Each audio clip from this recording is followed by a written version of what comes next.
My name's Sarah Rector. The state gave me 160 acres on account of my ancestors. And there's Olan. Well, how do you know that? God gave me the ears to hear it.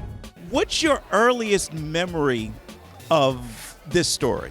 I knew you was gonna come with the best question of the night. Nobody but you, Lord. I got oil on my land, and I'm looking for a partner to help me drill it out. Bertrand Byron Smith, at your service. My family likes to party. No, Sarah Rector was known to party. In fact, she had fabulous parties in her mansion when she relocated to Kansas City. My fondest memory, or my first memory of hearing about Sarah Rector, I believe there was like a poker game or a spade game going on at my grandmother's house, which they did every weekend till about 3 or 4 in the morning. And I was that bad grandkid that was crawling under the table. And so, like, a lot of people think I'm super loud and obnoxious, but my dad was ×4. So I remember him yelling at an uncle because they were arguing about either how much money was left or where did the money go. And I remember that. And like they was like, man, no, Sarah, da-da-da-da. And they was like, no, Sarah, da-da-da-da. And I was like, as a kid, well, who's this Sarah lady? Because she died before I was born. And so they kept talking about what this Sarah lady did. And I remember hearing that when I'm crawling under the table. And they kept going on and on and on about this Sarah lady. And I was like, well, this Sarah lady must be important because it's slowing up the card game. I was thinking 50-50. We should have our lawyers meet.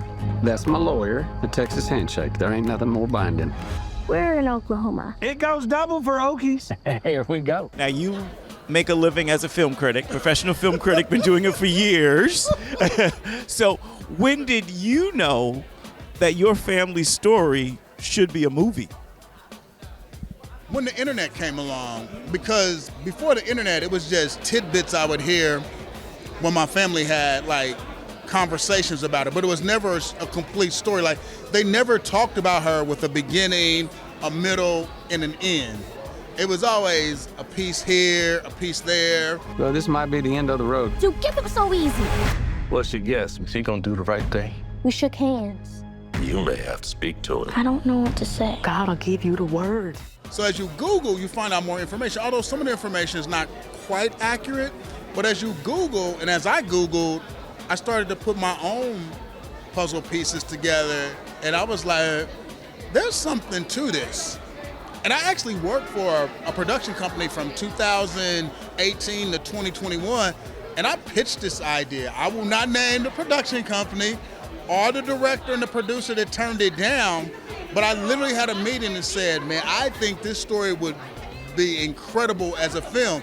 Now, the first pitch was, it was right after Kobe Bryant won the Oscar for Dear Basketball. And I was like, this is the perfect story for an animated short.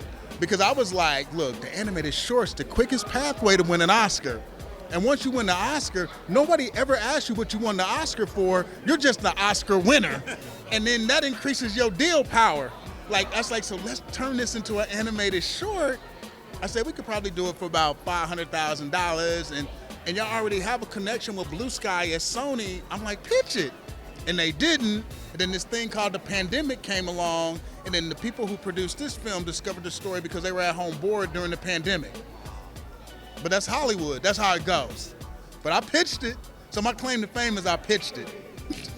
But at least it got made. So all I care about is my family's happy.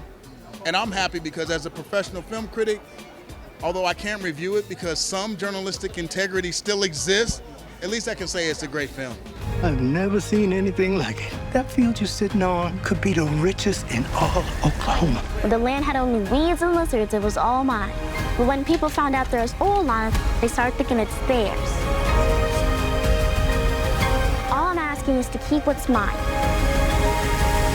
Her name is Sarah Rector, and you're going to be hearing a lot about her.